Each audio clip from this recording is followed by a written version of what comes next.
This is one of those weeks where I've completely lost track of time. Blink. Here we are on Wednesday again.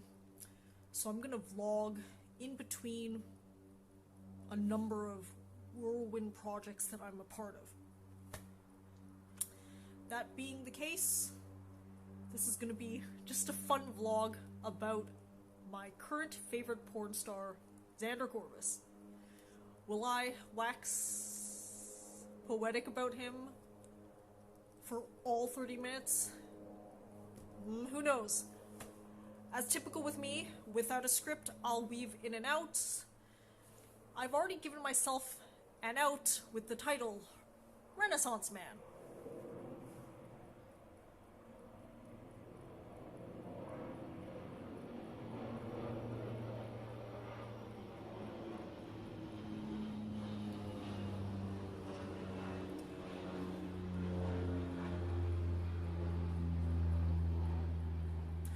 Renaissance implies a working knowledge in many different areas of life.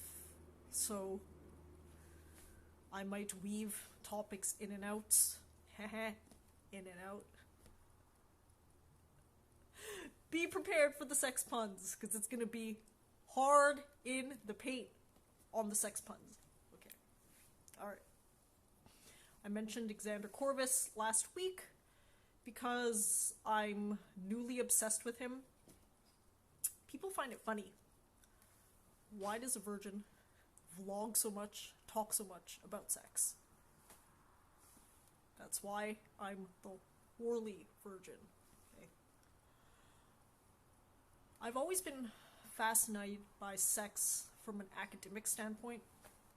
I actually considered pursuing a master's degree, and possibly PhD, on exactly that topic, sex. But what stopped me was I thought, I think I should really have actual full sexual experience before I go and study the fucking thing for my whole life. And I'm still stuck at that point. To be extremely technical, I've never had 3 holes sex, which is, ain't no man ever been in my mouth, pussy or ass. That's just it. So I've come up with a framework recently for how I contextualize that. I liken that traditional sex to painting with only 3 shades: black, white, and gray. Monochromatic, if you will. Fine. Sure. People have been able to paint with 3 colors for many years, all of human history. But I'd liken kink to painting with the range of colors. Now, obviously, there are some people who can do both. The traditional 3-hole sex plus kink. But for me, I'm only capable of doing painting with colors, which is kink. How does this work? I describe kink as sex adjacent. That's the best description that I can. You do feel a lot of the same feelings, and all the people, including me, can still come in orgasm, but how we achieve it is very different from literally all of human evolution. Okay, so again, some people can paint with the broad range, black, white, gray, plus color. Xander Corvus is one of them. Many people. By many, I mean some people.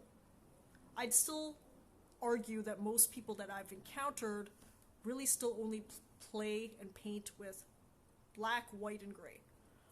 But having been in the kink community in the Lower Mainland and abroad, there's a slight proportion of the population that combines both.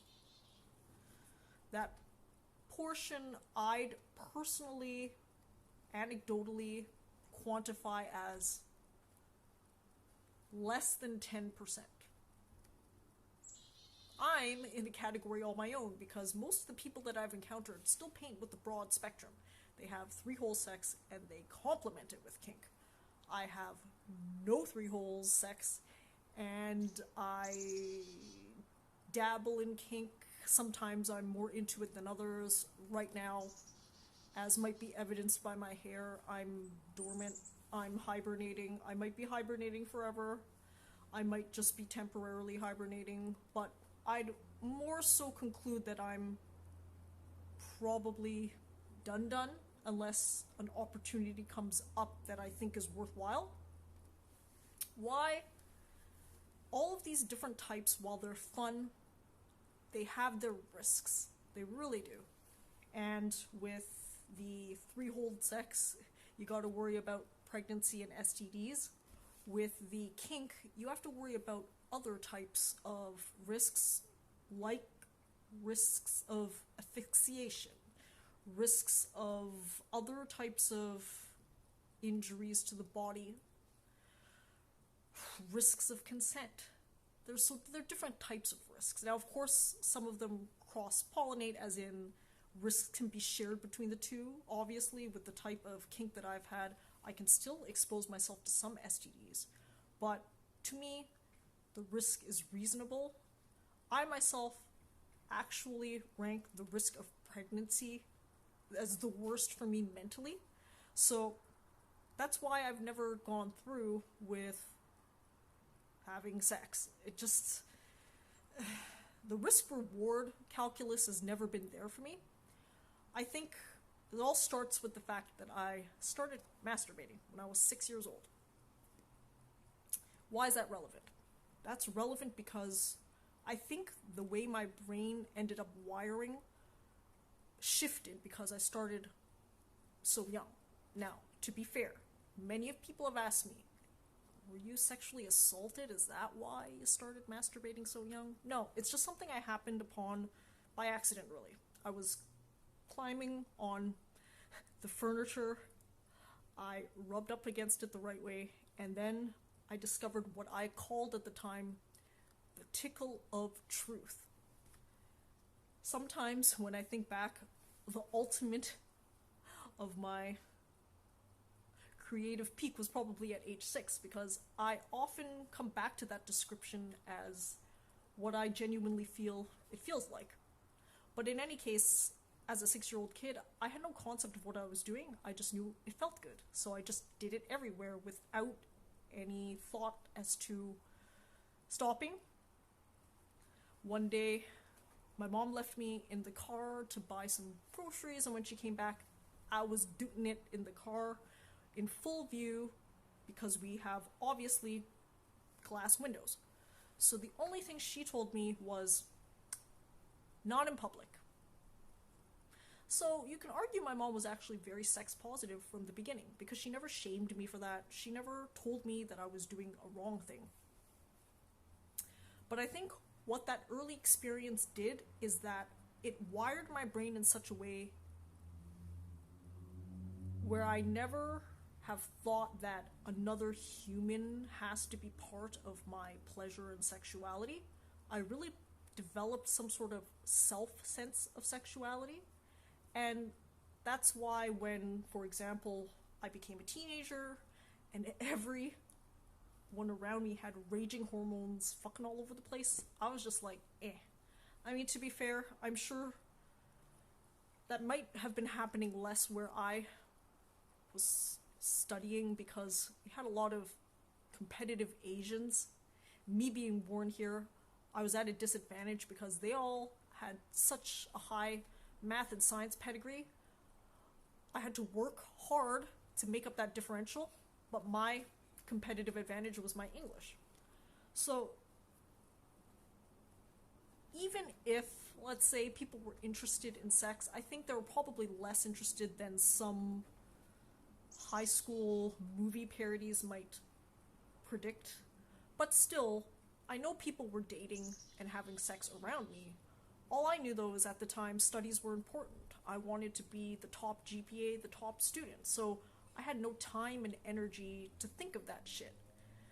Even when I studied electrical engineering and graduated with my undergrad in that, on to other things, I just never prioritized it because I had been satisfying myself since I was very young, since I was 6 years old. Now throughout that time, I actually was very open-minded to watching porn. I happened upon my dad's old VHS stash at a young age, and I was hooked. And that porn has continued really up until this age, as much as I have my Canadian Ryan Hollywood hunks that are part of my harem. I do call it the Ryan trifecta. Ryan Reynolds, Ryan Gosling, and Ryan Driller. Ryan Driller is actually a porn star, and he's probably the first porn star that I've ever followed in depth. For example, I would actually follow their social media, and I found him to be extremely funny and charismatic, aside from being hot and hung. So, when it comes to porn, how does this reconcile? I lack the actual want for a man's dick in me, but I'm cool watching it, and I get off to it, so I watch it. Just like I have a marathon of Ryan Reynolds movies all at one time, Ryan Gosling movies all at one time, I've done that for Ryan Driller. At one point I did that briefly for Xander Corvus. Now I'm back to Xander Corvus again. So because I'm always weaving in and out different activities, adventures, traveling to 101 countries, participating in extreme sports, trekking animals in the wild, I have to be somewhat strategic with my time. So when I find a block of time that's free and I'm in the mood, I will queue up a lot of the movies that I'm missing at one time according to a specific act or theme.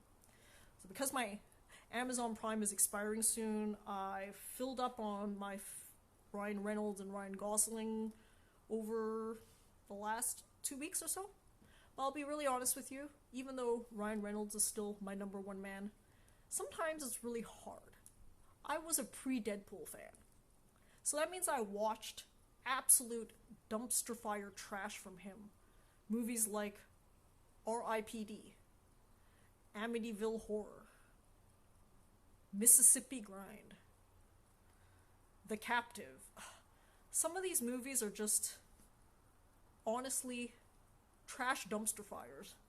And the best part of them was Ryan already.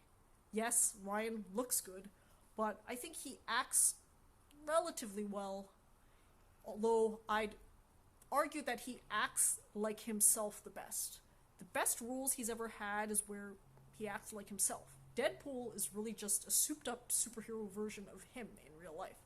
So that's why Deadpool works so well.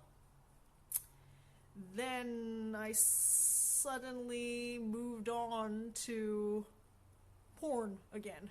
And then instead of queuing up Ryan Driller's marathon, I decided on Xander Corvus because I was in a punk rock mood. I was in a heavy metal mood.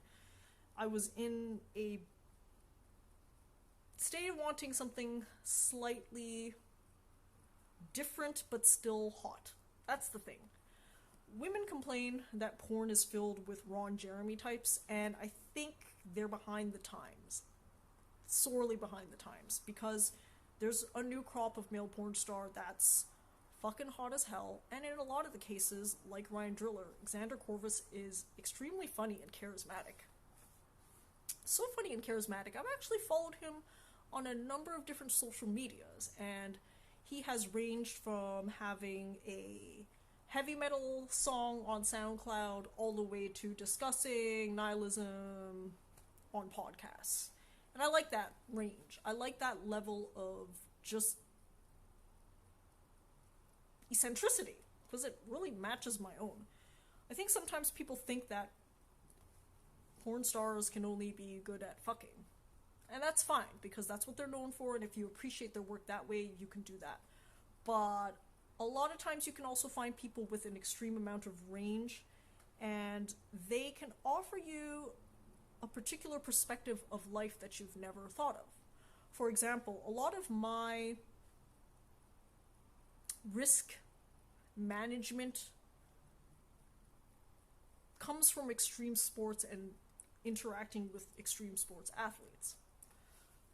I think porn stars can have a similar degree of depth when it comes to understanding life. I mean, first of all, I actually do think of porn stars as a form of extreme athlete. Now, of course, people are going to debate what's a sport. For example, breakdancing, they've added to the Olympics. I'm a breakdancer light, so I'm happy about that. What is the strict definition of a sport? It's hard to know per se. Maybe I can read out the Merriam dictionary, and maybe you can Google it because my phone is somewhere else. It's recording. I have another phone that I could search on, but I'm too lazy, so you can search up what a sport is. But maybe I'll at least explain that a sports person is someone who uses their body and athleticism for a specific goal or outcome. That's, again, a loose definition that I go by. And by that definition, porn stars would be extreme sports athletes. If you've watched one take fucks, my god. The men are endurance machines and the women are fucking flexible gymnasts. It's just patently absurd what they can do with their bodies. I wonder then where the disrespect comes from. I think it's really wild that people can watch a movie in the theater, Deadpool for example, where Deadpool literally decapitates people, explodes them from the inside out.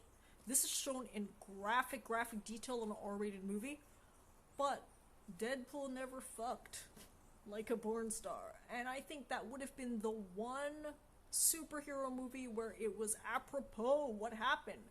So, back to my man Xander Corvus. Guess who plays Deadpool in the porn parodies? Xander Corvus does. So, in some ways, I wonder, because actually the ultimate would be the porn parody versions of the superhero movies. They still have all of the dialogue, storytelling, and acting, but they also have the sex. Because let's get real, even me as a self-sexual person, I've always been curious about what it'd be like if superheroes fucked. The first couple that I ever thought of was Wolverine and Jean Grey, but I've always been curious, especially with Deadpool. I've been curious, and now I've had my itch scratched.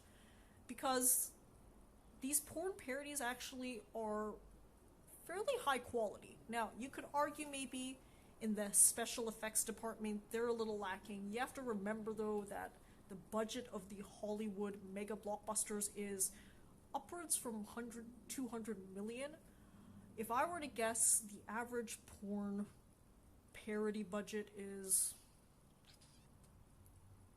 probably less than a tenth of that. So what they accomplish for the budget they have is actually quite remarkable.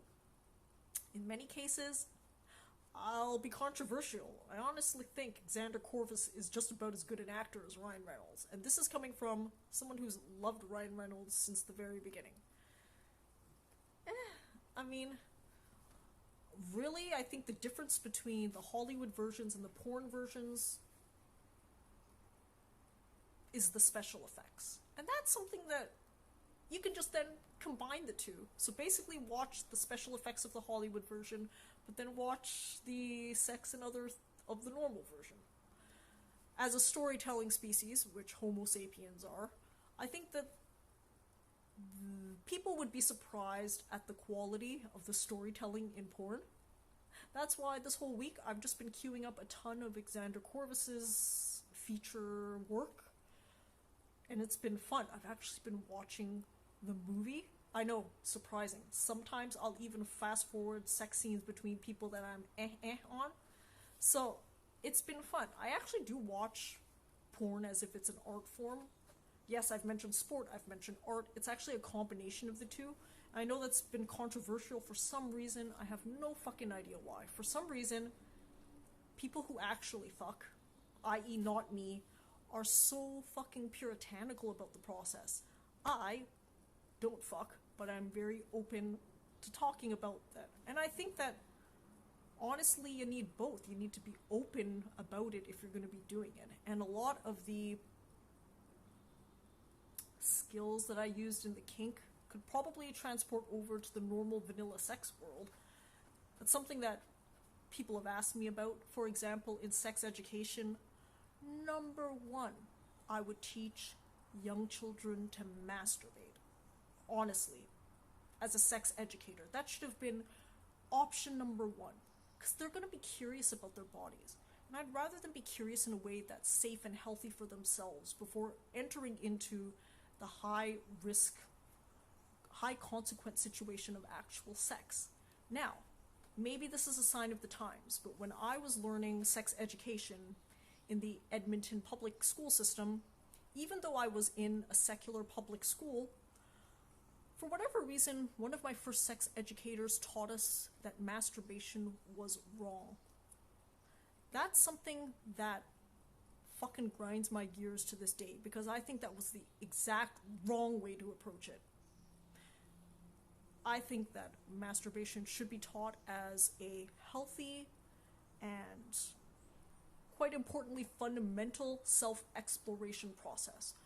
Personally, I think why that educator called it wrong was because she was importing her own stupid religious views. That's what I think. I've only ever heard of masturbation being quote-unquote wrong under religious precepts, and I'm 100% against that, because what are the alternatives? Teenage pregnancy? This is what I mean.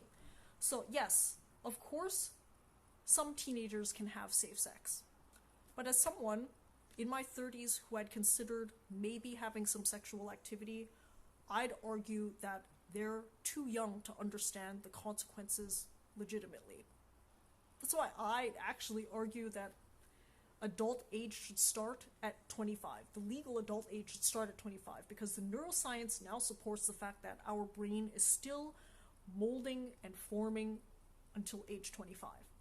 Now, if you've watched me and my digressions on neuroscientist Andrew Huberman, you'll know that we can be neuroplastic up until the day we die, but functionally, our brains take 25 years to form. So that's a topic for another time. But what remains is that I think we have old, archaic dinosaur ways of educating people, and the new world waits for nobody. The new world is complicated, complex, changing all the time, and my own opinion would be sex education needs a revamp. People should be able to talk about porn, sex, other things openly, because they repress at their own risk, right? Part of the thing is that people have always seemed to conceptualize repression as you ain't having sex, therefore you're repressed. What I think is that you're closed off about the topic, therefore you're repressed. Because I'm open about the topic, and I've come, I've orgasmed, I've done it really well on my own and in a kink environment. So nobody that I've met would argue that I'm sexually repressed. And that's what I mean. There are so many different combinations and combinatorics about building your own sexual confidence. You might be able to do it through the kink world like I have. I mean, to be honest, I never had to build any confidence to begin with, because I was confident in myself. I think that's, again, a coincidence of my early masturbation. Really, I just happened on it, my brain wired differently, and then I've never looked towards my worthiness as a person as being a completely sexual description. And I've never thought that sex was a description of worthiness. So there's a lot of complicated factors going on here. People think that your sexual appeal equals your worthiness as a person, or your job equals your worthiness as a person, or whatever. And quite honestly, that's fucking junk. So, anyways, I have a couple minutes to wrap up. What are some of the Xander Corvus movies that I have watched in the last week? I had already watched the Spider-Man parody. I am revisiting that one because I think it's an oldie but goodie. I've watched Deadpool, XXX. I've watched a couple of rom-coms that he's been in. I'll be honest with you, rom-coms are usually at the bottom of my list when it comes to entertainment. My first choices are documentaries about travel, extreme sports, or animals, but it's okay. I can take a little bit of a detour every once in a while. I watched a couple rom-coms with Xander Corvus as the lead, so which one would that be? Sex Pets or Lost and Found, featuring Ali Hayes, and they've got some really good chemistry. So if I were to pick the pairings that I've come across, because I've come across a lot of separate scenes as well of just half an hour porn browsers, I'd suggest the pairings of Xander Corvus and Hallie Hayes, as I mentioned, but Xander Corvus and Danny Daniels, Xander Corvus and Jessa Rhodes. And I think, if I'm correct, he might have dated a couple of those in real life, so that really shows there is something called sexual chemistry. I'd argue that Xander Corvus is really rare in the sense that he seems to have chemistry with everybody. That's probably a function of him as a person, but I think he has extra chemistry with the girls I just listed, so I've been also cycling through shorter clips of 20 or 30 minutes on the major hub sites, Brazzers, and whatever else. I think he's a Brazzers contractor performer, so that's why he's on Brazzers so much. But one last summary about his overall style. I think what I like about him is he has what I think is the best overall sex style. It matches me in a sense, is that he has a range where every scene's going to feature a little bit of something. So I know that people are used to porn just being a dude drilling a woman and then that's it, but what I like about Xander Corvus and also Ryan Driller is that there's an element of equality where the woman actually matters, and then with Xander Corvus especially, there's an element of kink, so he integrates all the things well. He has a good cadence overall, and he's funny, charismatic, a rock star. He sings in a heavy metal band, so as the title describes, a Renaissance man. So, okay, I vlogged for the whole 30 minutes, and as we expected, I mentioned Xander Corvus a couple times, but I went off and veered off on sex education and this and that and the other, so this is typical of me.